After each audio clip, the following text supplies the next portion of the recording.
Disc brake seal kit. What is disc brake seal kit? It's basically a kit used as replacement for your component of your piston in the brake caliper. Inside the disc brake seal kit, we have dust covers or dust boots, O-ring or piston seals, and the D-ring, grease, bleed cap, and pin boot.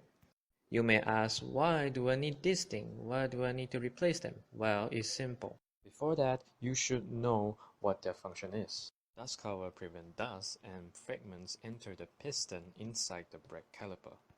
The O-ring prevent the leakage of the brake fluid, and the D-ring lock the dust cover tightly.